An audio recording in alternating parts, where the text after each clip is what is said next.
Hello and welcome. I'm Aura Vasquez, and I want to especially welcome you for tuning in today to Aura's virtual town hall meetings.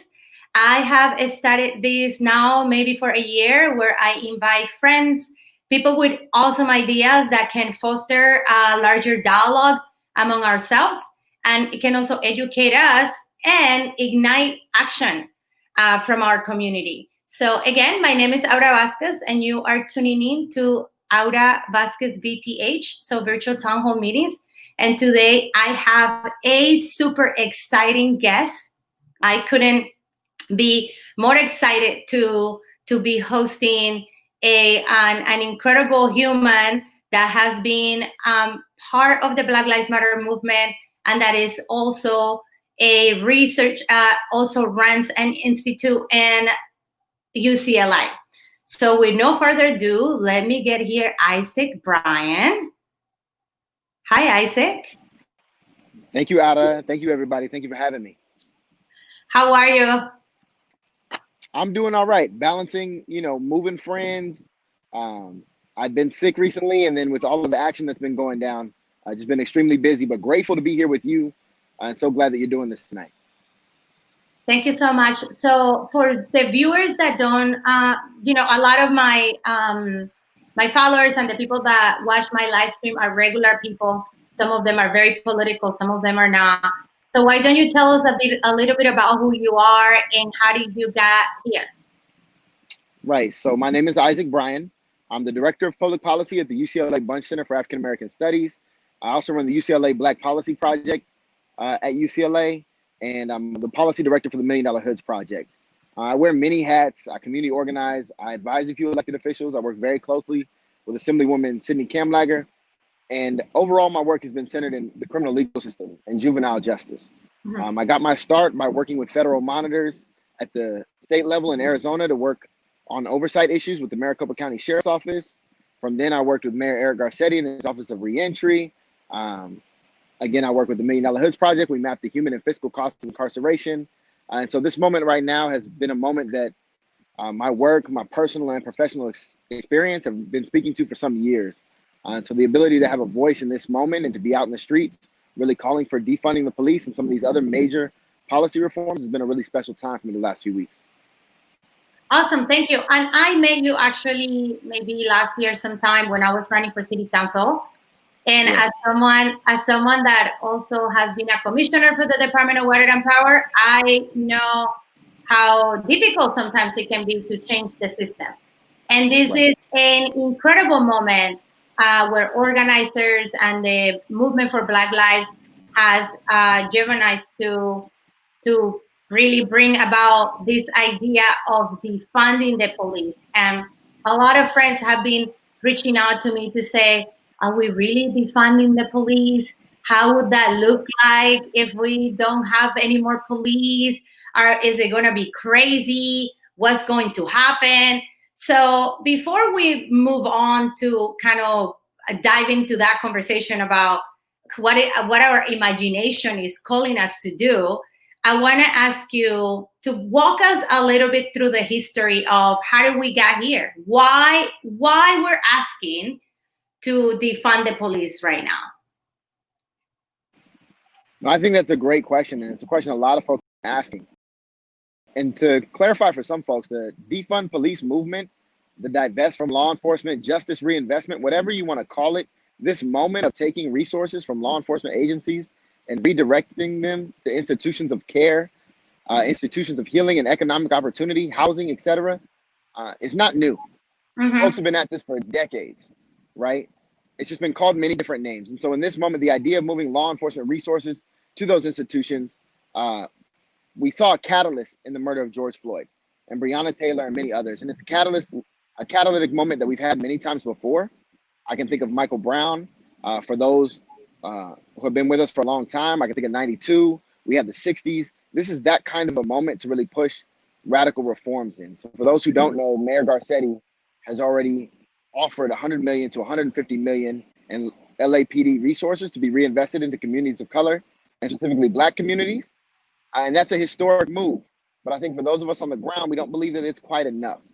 And so to speak to your broader question, this is the start of a moment that we've experienced many times before, but it's really special in this incident when we see 100,000 people out in the streets, we see millions nationwide, and we see a mayor willing to move law enforcement resources. And so we have to definitely keep pushing.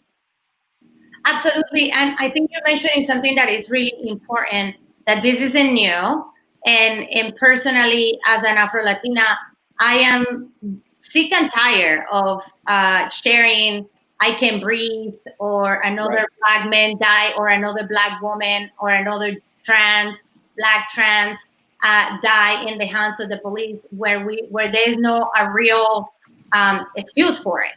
And and maybe you and I can walk people through the history of how the police got started to begin with. I don't know if you maybe can share a little bit about what that history is with my viewers. Right. And so the early history of law enforcement in this country is very intertwined with slavery, right? The early slave patrol and slave catcher badges mirror the sheriff badges of today. And then the police were used during the segregation and the Jim Crow era. They enforced Black codes in the South, unlawful assembly, the right to bear arms. All of these rights to American citizens were not bestowed upon Black residents. And at that time, law enforcement was used to keep Black folks from accessing those rights.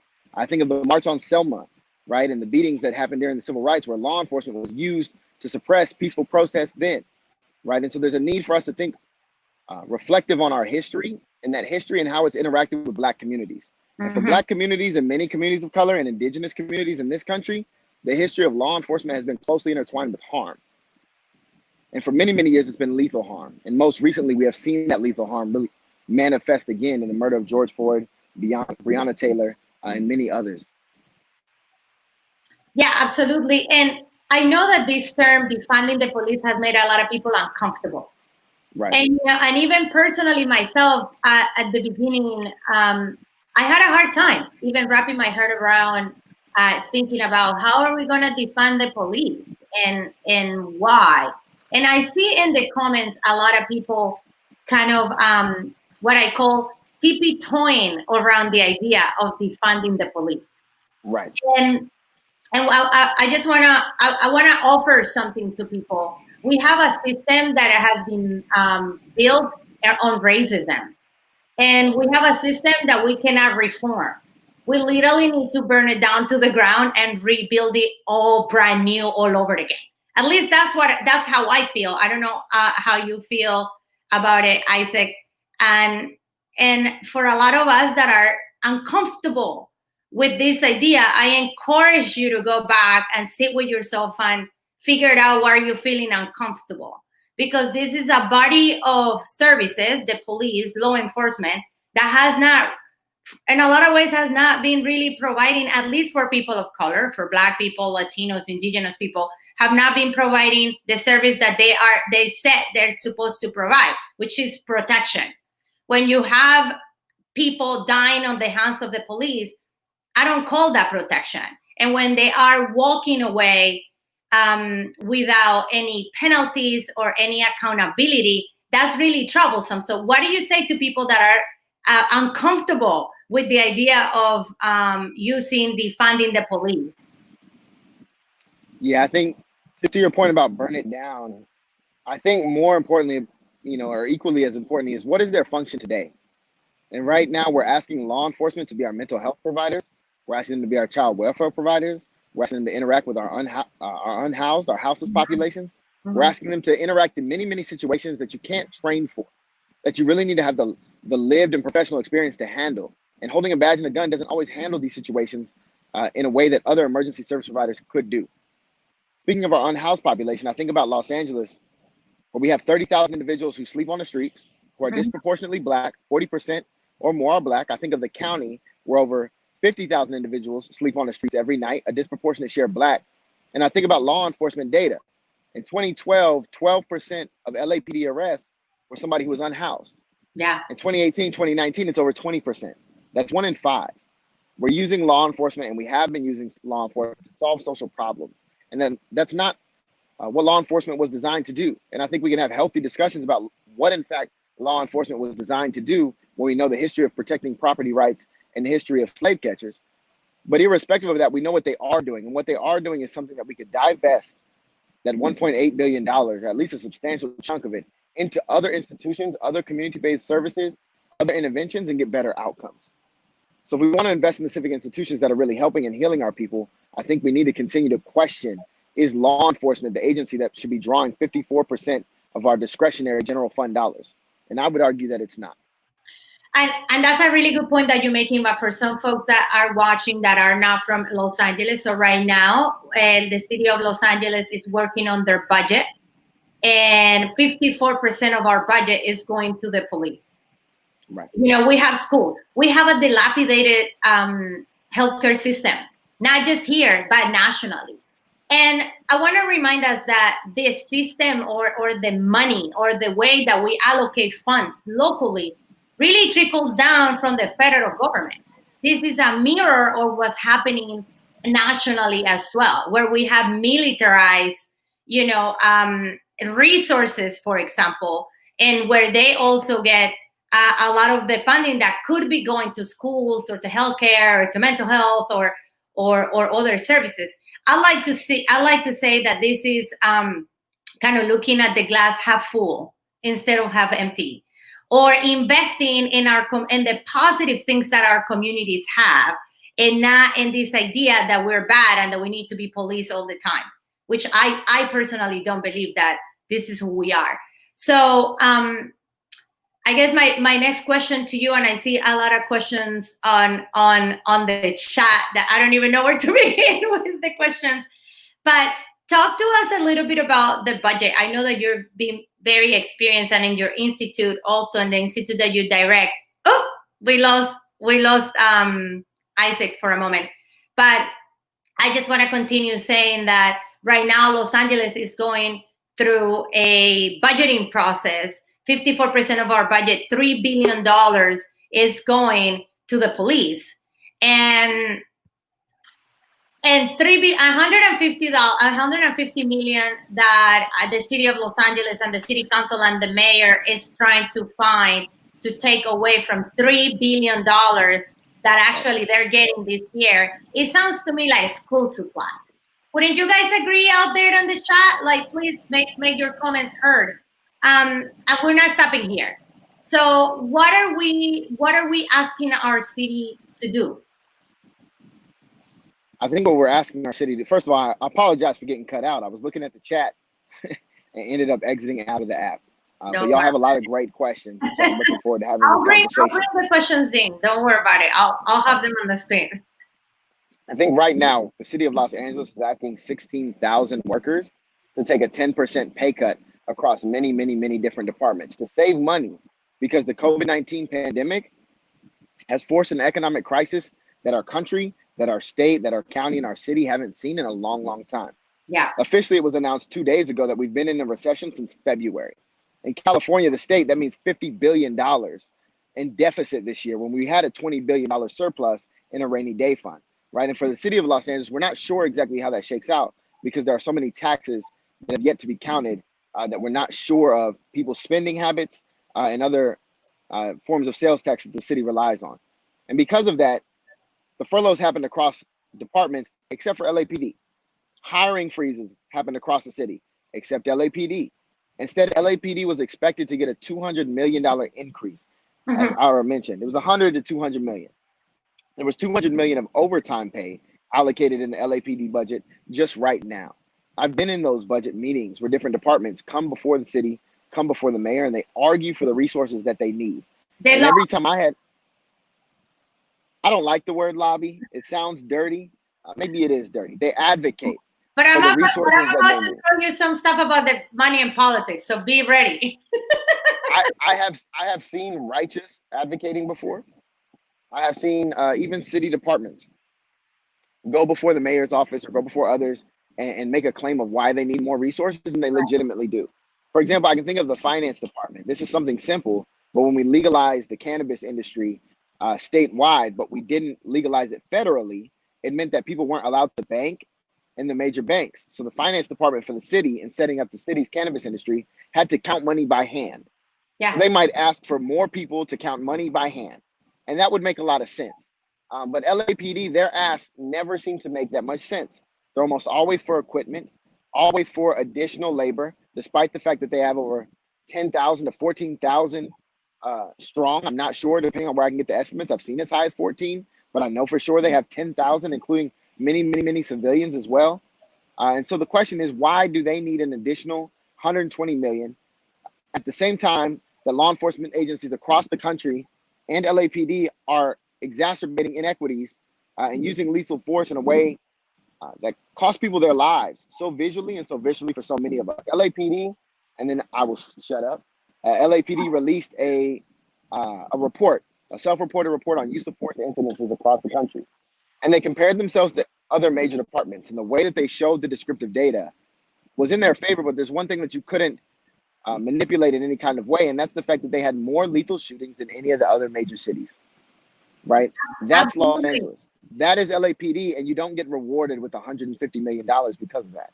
Absolutely not. And so I want to just step back a little bit, because you mentioned that $150 million are not really being taken out of the budget from the police, really. Okay, so because I see people on the chat kind of making comments among it and themselves, and I just want to clarify that this is not coming out of their budget. Their $3 billion that they're getting really they were getting an increase, so they're taking back their increase basically. So basically, that would mean that they're not getting an increase this year.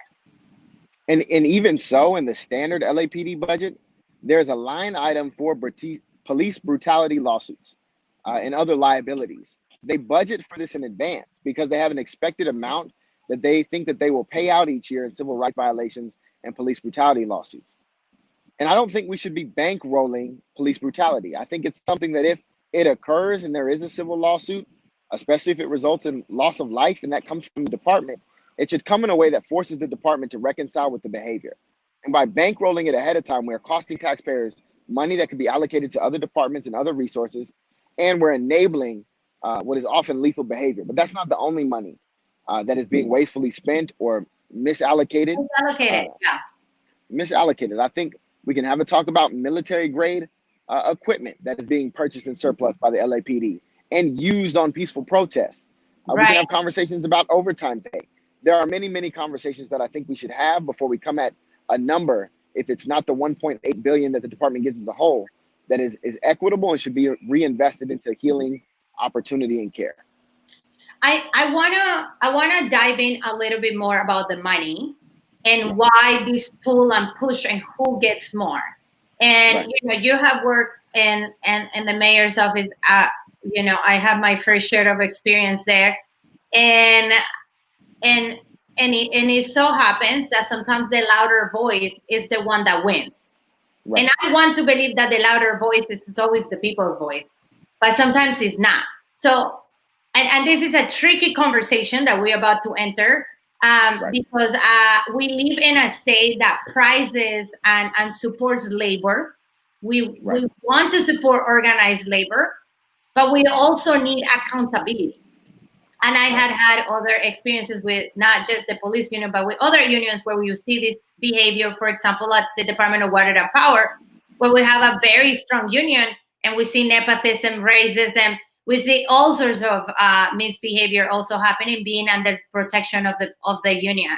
What is the union role in hindering the idea of completely revamping, renewing, bringing, I don't even know what the word is that I'm looking for here, bringing brand new a police force that works for people in 2020, with 2020 values. So what is the role of the union, the police union, right now in terms of the money that is being allocated on the budget and their lack of willingness to change?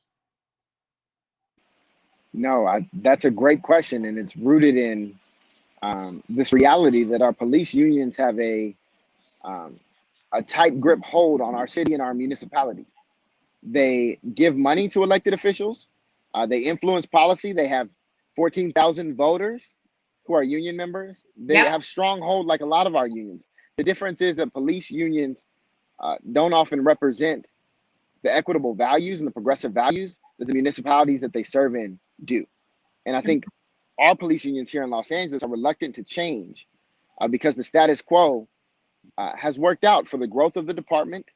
For the retirement budgets, we are paying more in retirements than we are to officers on the current payroll. Yeah. And their ability to negotiate with the city and with other municipalities has been phenomenal. And it's also been phenomenal the silence of other labor unions and other major organizations that have had an ability to call out this union's behavior as being drastically different than the values that they hold. And it's a tough balancing act. You also put the mayor in a difficult position where the mayor has offered $1 million or $100 million, $150 million, is trying to figure out what that balance is. And at the same time, the community is blasting him for not pushing far enough, as he definitely should.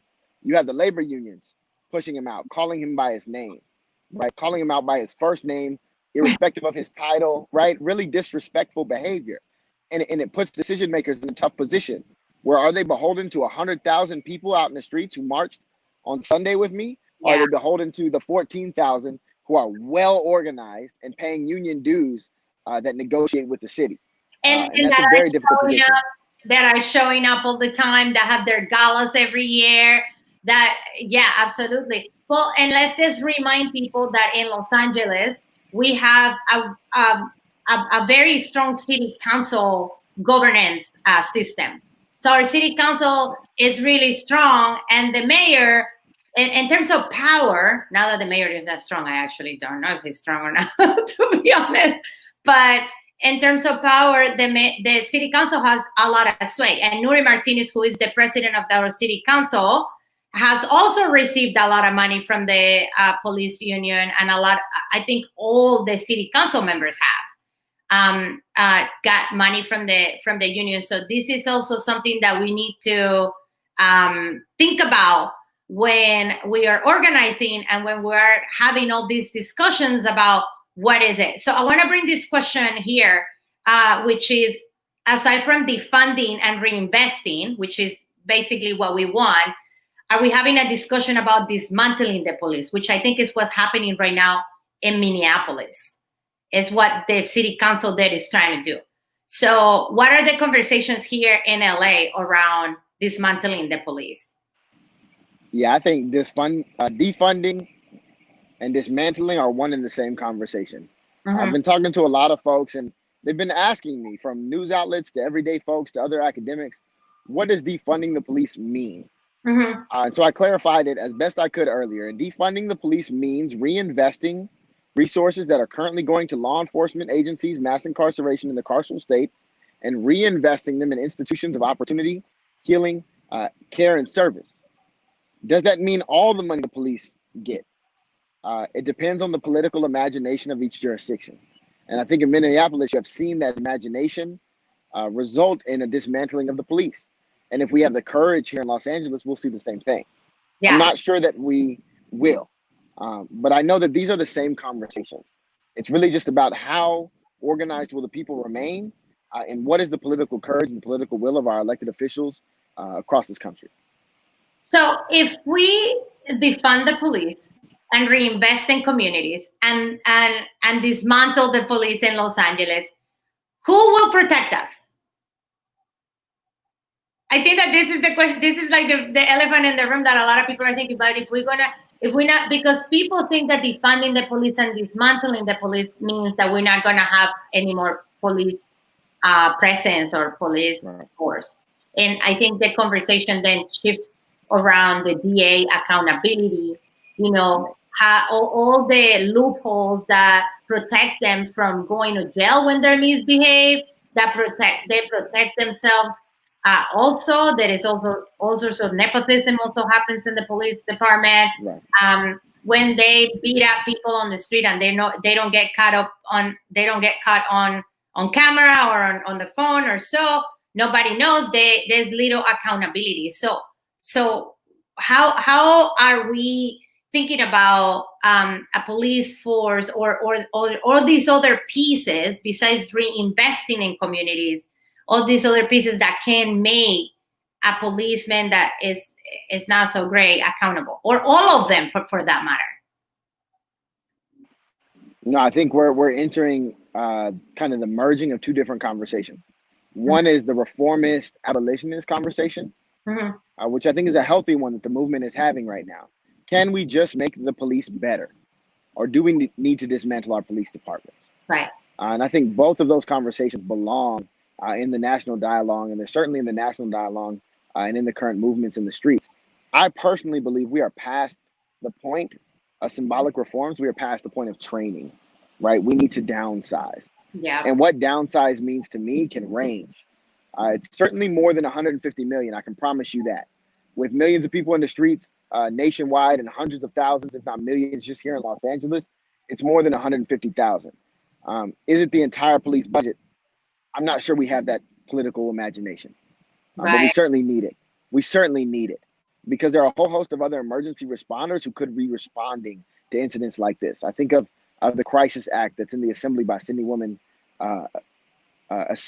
Sidney Kamlager, right? Uh-huh. Bills like that to really think of what emergency services outside of traditional services could mean. We currently call 911 when there's a fire, when there's a paramedic emergency. There are responders who do not show up with a badge and a gun. I think for many of the incidents that happen in our communities, there are other responders who could be trained to better handle them. To the point about who will protect us, that kind of a question to me is rooted in something we need to unpack, and that's protect us from who, right? Yeah. Because I can tell you right now, our carceral system and our police departments are filled with Black, brown, indigenous bodies, communities of color, right? And if it's protecting us from those who are poor, right? We know that over 40% of LAPD arrests from 2012 to 2017 were somebody who identified as unemployed. Not, I won't answer your questions, but I am unemployed. I don't have a job. Over 40%, right? Are we protecting from the unemployed? We know that 23% of LAPD arrests are somebody who is unhoused. We need protection from the homeless.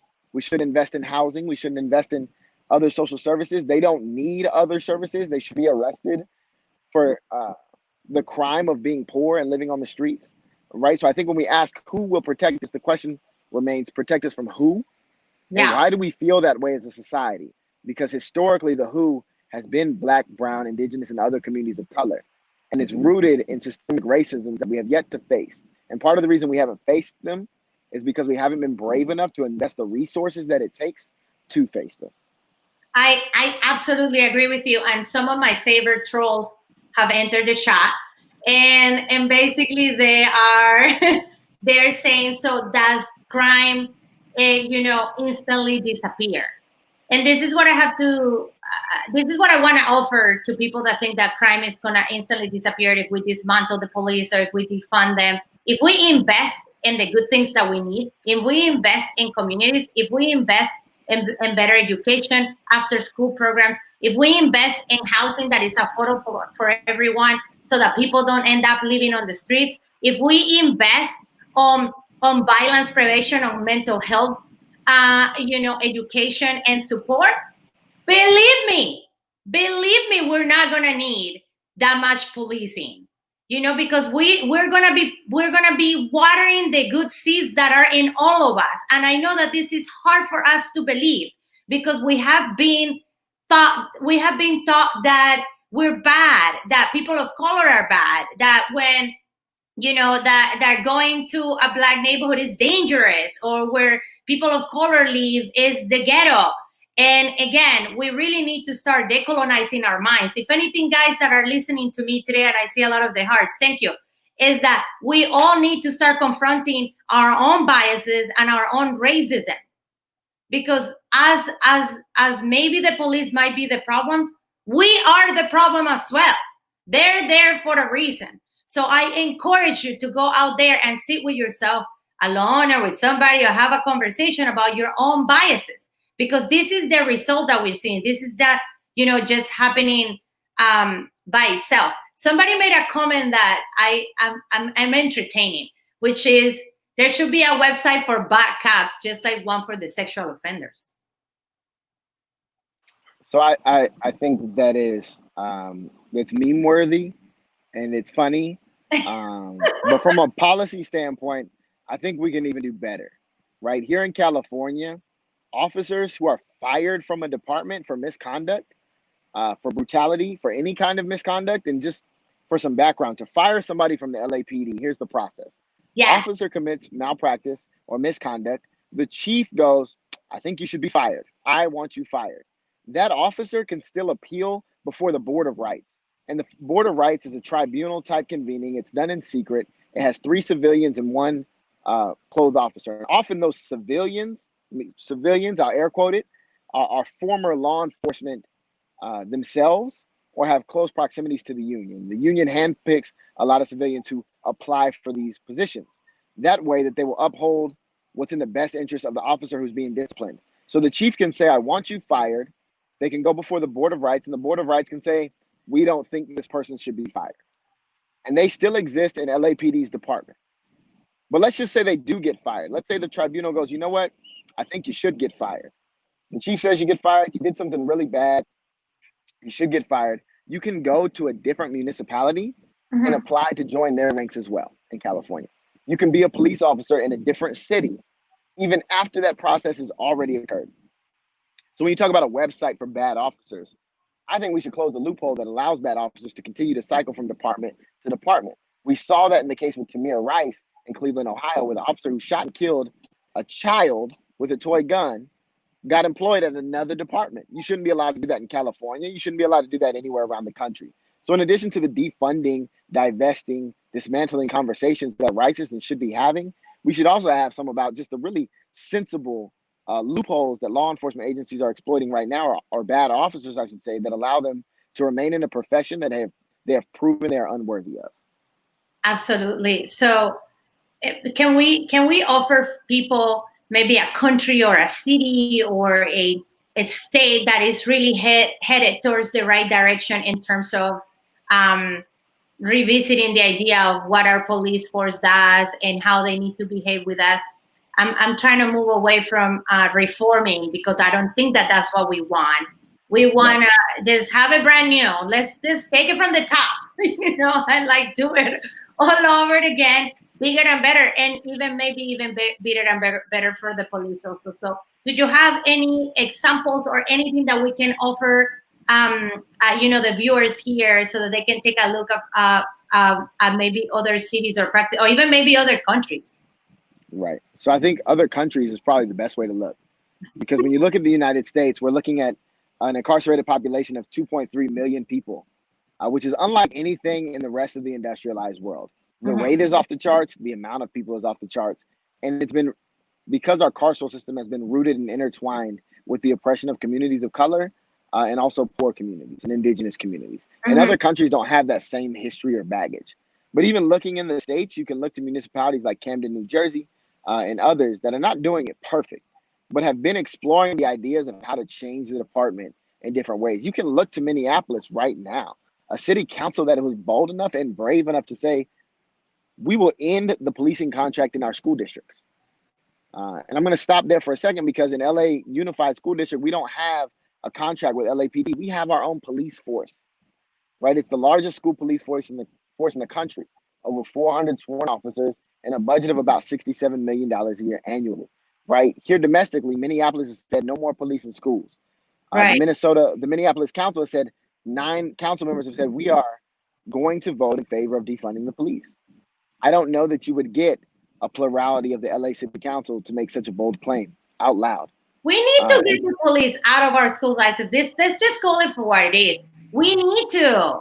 Who wants to have their kids going to school with police armed to the teeth? And, the bigger issue here also is the lack of regulation on guns. And I don't want to take us on a whole other conversation here, because people quickly get very confused with having a gun with the First Amendment, but we having a huge sickness in this country, which is guns, and the lack of regulations in some places for guns, and it's killing our kids. Is a disgrace what we're doing to the new generation, thinking that they have to take training on how to, behave, or how to respond to a situation when they're being shot by another one of their classmates or somebody else. This is, I'm from Colombia. I was born and raised in Colombia. I have never seen something like it. And people claim that Colombia is one of the most dangerous places in the world, and I have never seen something like it. I never grew up even with a guard in my school. You know, Right. we didn't even have guards in my school. You know, so it's really, really sad to see, and we need to really push hard and work hard to make sure that the police is just that we need to protect our kids in a different way. And I don't believe it's having the police there either terrorizing our kids. And it also is really the profiling starts at a very young age, you know, and the prison and the cool to prison pipeline. But I have another question here. It was a really good question. Naomi was asking, what's our perspective on the current role and actions of the Los Angeles Police Commission and how they might continue to operate or transform in its oversight role? Are they really are they really these commissioners? So are they doing that? First and foremost, hi Naomi. It's good to hear from you. Naomi is a friend, and I think that's a great question.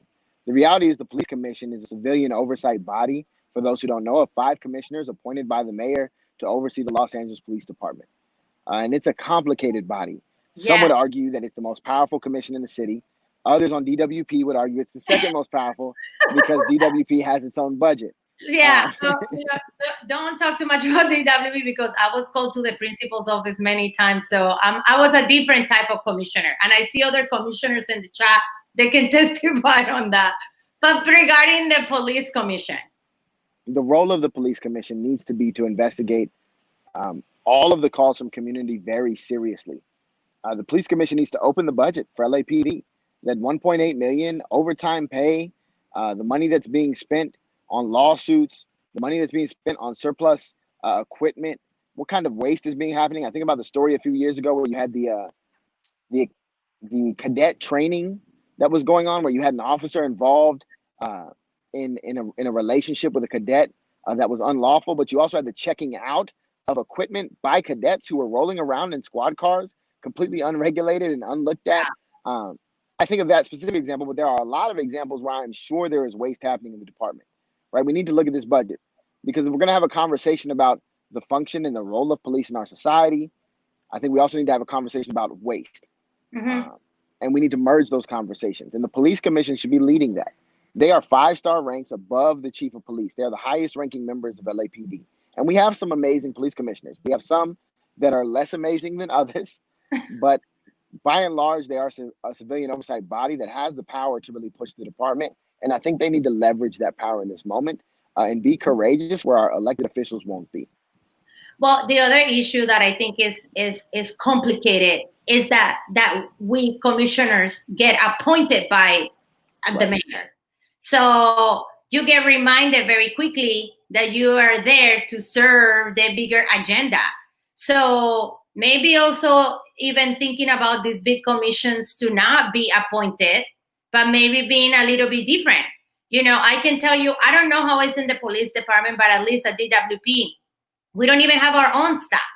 We don't have an independent person that can work for us and can carry the commissioner, you know, vision, for example, or agenda.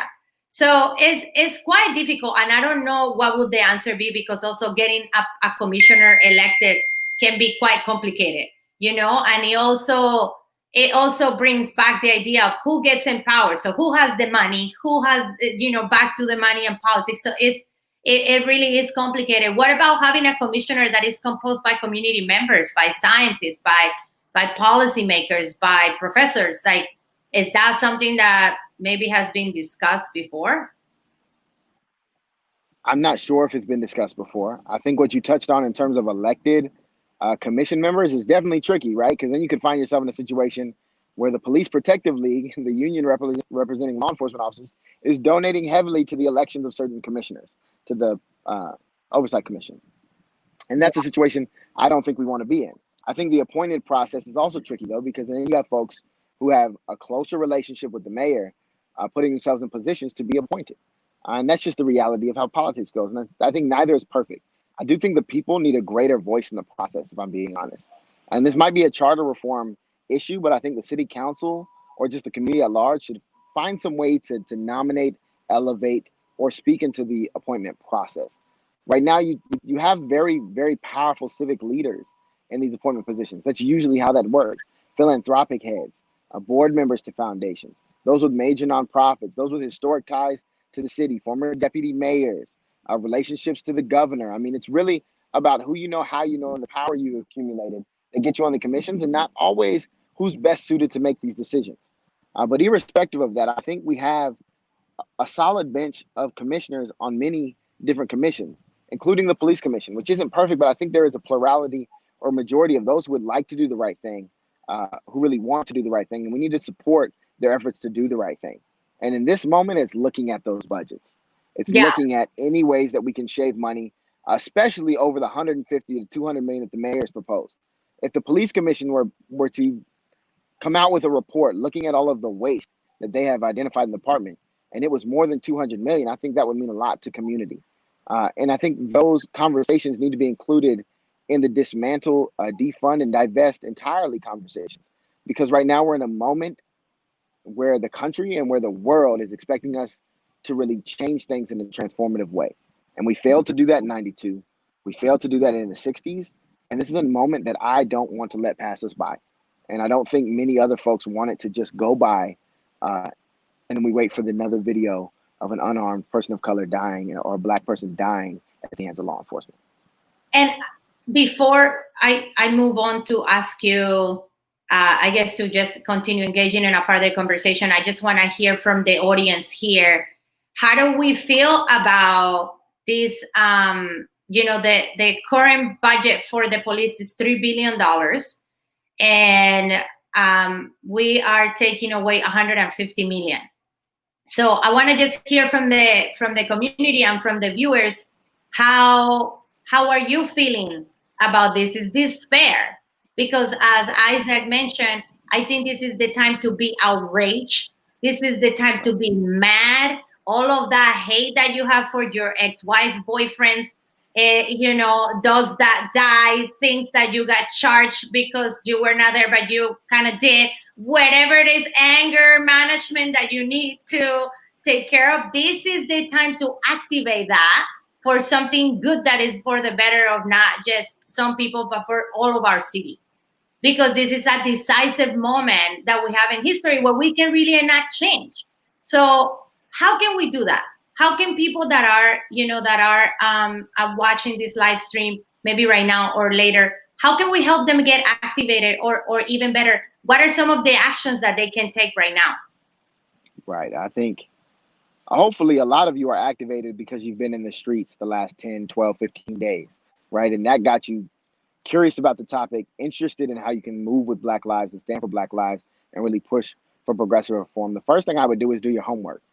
You need to read up on the criminal legal system and the history of the criminal legal system across the country and here in Los Angeles.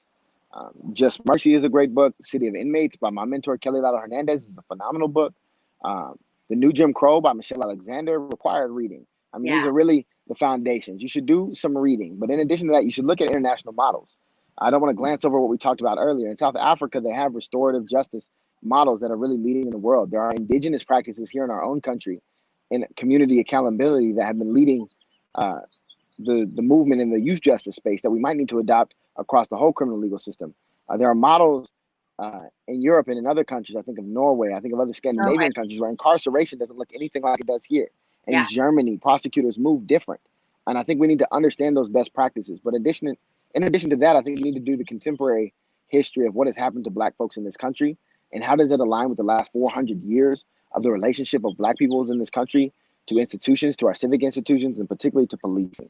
And doing all of those things, if you want to continue to go further, give your money. Give it to organizations that are on the ground doing the work. Black Lives Matter. Here in Los Angeles, Justice LA, the Black Worker Center. So many organizations that are out on the ground. Dignity and Power Now. Thinking nationally. Here's who's really pushing the conversation. Do I align with the justice reform that they're pushing for? But then even more so in a local way, I want you to call your council members. I want you to call your assembly members, your senators. You need to know when good bills, like Assembly Member Sidney Kamlager's 1950, are in the assembly. You need to know when bad bills are coming down the pipeline, trying to take away the ability for community residents to film law enforcement officers or to engage in the civic process when it comes to police reform or police abolition. I want you to stay engaged, and I want you to support the council members that are really pushing against the curve. I want you to support the ones who are being, Don't get me started on Who Senator Holly are Mitchell, because they, Isaac? Who are they? I love me some Senator Holly Mitchell. But there are many, many others that have No, been but pushing this to curb. at the local level where we're asking to defund the police, who's with us? Bunning, maybe, kind So of. I'm not gonna go through the council, but I am gonna shout out my brother Marquise Harris Dawson, Okay, um, Marquis. who has in his heart to do everything that he can from a position of 1 in 15, 1 in 16 if you count the mayor as a large 16, right? Him, I would support all of the other council members, but I think you also need to look very closely about who is bankrolling these council members, who is supporting their reelection bids, who is supporting bids The to other money, offices. follow the If money. you see, right, if you see high investments from law enforcement unions and law enforcement agencies, you can bet that there isn't a move that they're going to make that isn't in communication, at least, with those same law enforcement entities. And I think you need to question that. I think you need to call that to the surface. I think you need to request of your favorite council members that they make a pledge to limit the amount of money they take from law enforcement entities, unions, and organizations. I think they need to be very transparent about that and better root themselves in communities to get elected. But in general, I think the whole city council and the mayor are looking to do the right thing. They're looking to do something.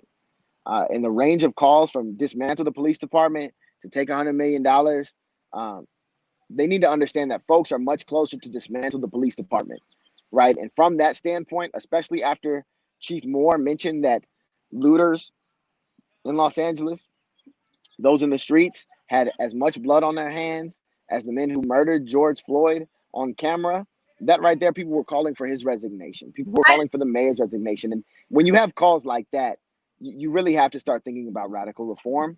And you can't pacify that with a quick reform. It has to be deep, it has to hurt, and it has to feel good to those who have been most impacted, which in Los Angeles is our Black community.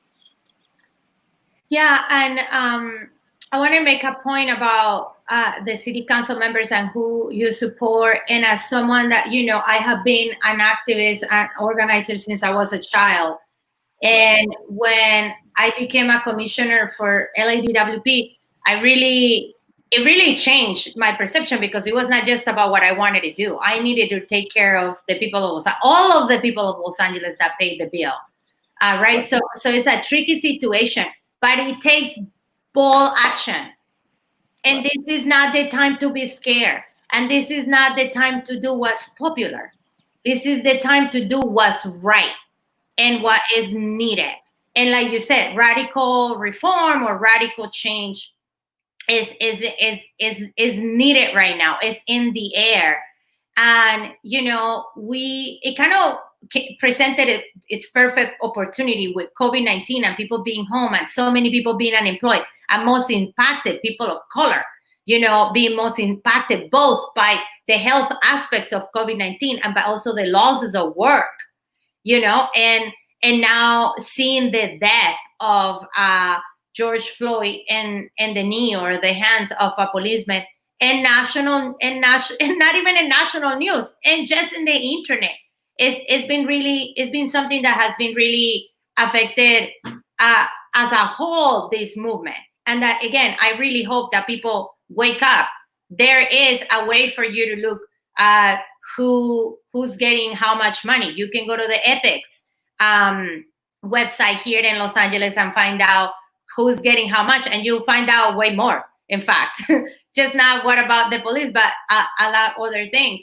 Develop, somebody was saying here earlier that there are community peacemaking efforts that have existed for decades. The other disease, the bigger pandemic that we're facing here is that we are scared of our neighbors.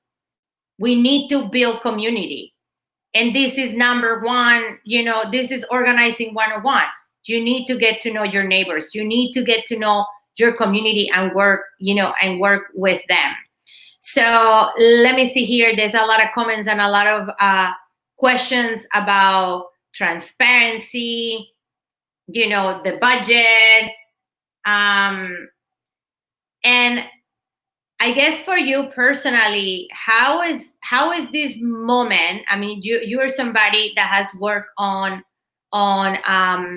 reform of all sorts, not just police reform right now. how has this moment have affected you personally? How has this moment change you? I sometimes I feel like I have seen it all and I have moved mountains, but these things come and teach you a thing or two. Right. First of all, I'm exhausted. I'm exhausted from the need to fight for my life in the streets. I'm exhausted from the need to fight for my life professionally in different institutions that have not also been uh, home to communities of color, and particularly to Black folks. I'm exhausted from all of my white friends who I love so much asking me what they can do. Um, I'm exhausted because as Black people in this country and other communities of color, you don't ask for a national crisis to force you out of your day job in the midst of a recession to protest that your life matters and that your contributions to this country matter, and that you shouldn't be afraid to have your life taken on national TV for an encounter with law enforcement. But you are, because you have been ingrained with knowing that that isn't just something you see in an occasional video, but it is a reality of this country, and it has always been a reality of this country.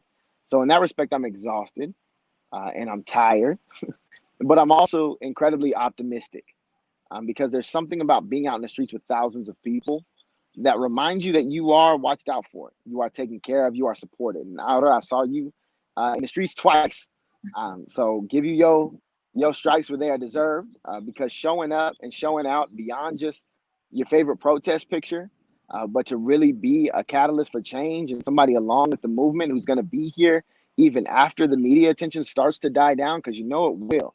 Black folks don't get to capture the news cycle for more than 2 or 3 weeks at a time. Little children in an elementary school who get shot up don't get to capture the news attention for more than 2 to 3 weeks. We like to move on from crisis to crisis. But there are a lot of folks who are engaged that I'm hopeful will remain in this work moving forward. And that gives me hope, because as you grow the base of the movement, you grow the amount of folks who can put pressure on decision makers, who can vote them out if they're not moving right, who can vote the right people in who are moving right, that can voice their opinion when major decisions are being made. And that's how you affect change if you believe in the political process. And I'm somebody who still naively, perhaps, or optimistically believes in the political process. And so I'm optimistic to see so many folks getting activated that I believe are in this for the long haul. Because I don't have all the answers today. I have many answers. I have a lot more answers than many of your favorite pundits and folks that have been tasked with talking about this issue. But we don't have all the answers of 400 years of oppression. What we do know is it can't continue. So let's put a hard stop and start to think differently and open up some resources so that we can imagine and realize the freedom dream that I know we're all sharing. That was beautiful. I can tell you personally, as you know, I feel like I have lived many lives, you know, being an immigrant and moving here and not knowing the language and learning the language and all these other things. I have been feeling, I haven't felt this hole in a really long time. You know, I feel when, you know, when it first happened, I have Melina Abdullah, big shout out for Melina, who is the co-founder of Black Lives Matter in Los Angeles. I had her speak to us in this live stream a couple of weeks before we found out about George Floyd. And just being in solidarity with this broader movement has been something completely transformational for me. And also confronting my own biases in holding other friends' hands that have maybe are the kind of friend that have other Black friends and that, you know, love hip hop and, you know, and they enjoy Southern food and maybe they have good intentions, but they themselves have never confronted their own biases and their own racism, you know, that is in all of us, and it's super hard, but it's just there. So I personally feel very blessed that I have been having this the opportunity to be part of contributing to something bigger for the future generations, for making the world a little bit more just, you know, just and better. And all I want to say is that this is not the time for us to step back. This is the time to activate and to get to know other people and to learn and to organize and to continue fighting, because $150 is bullshit, is unacceptable, is school supplies, is insulting. We need better. $3 billion, we can, even if it was half, we can invest in other things in our community that are better. We need parks. You know that I'm the green queen, so I'm gonna go there. We need parks, we need trees, we need better culture and music and art programs in our communities. We need better healthcare, we need better housing so that people don't end up on the streets. And this is not the time, guys, for us to back down. So I welcome you and I encourage you, and I'm asking you to stand with us, to continue demanding for what's right for the Black community and just in general for the world. I think that this is what the world deserves, which is really confronting the racism and the white supremacy that we have, that this country has been, built on. So we are on top of the hour, Isaac, and I want to thank you so much because I know you're really busy and you just like stop in some corner and got on this, and I love you for that. Thank you so much.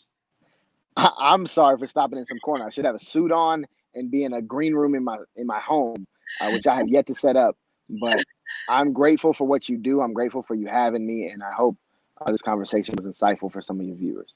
Of course, and I see some people in the chat asking we should have another conversation. So I feel like we should have you back at some point so we can talk maybe more about the budget in depth or more about your work around police reform and such. And I want to just thank everybody that tuned in and was willing. And this was a conversation that a lot of people was very excited about having. It's going to stay in my YouTube channel, on my Facebook, and also on Twitter, so you can share it around there. Isaac, thank you so much. I'll see you. When is the next thing that we're inviting people to do? Tomorrow. Oh, man. Well, tomorrow is Wednesday. So there's an action at DA Lacey's office that BLM is putting on. But you'll see me back. Ira, you know how to get in touch with me, and I will be around. You can find me at the next protest. You can find me anywhere that, the movement continues at. And I hope I can find you there too. So be in touch. Absolutely. All right, friends. Thank you so much. Thank you all for participating today. That was Isaac Bryan, who joined us, who is the executive director of the UCLA Black Policy Project. I want to thank you all so much.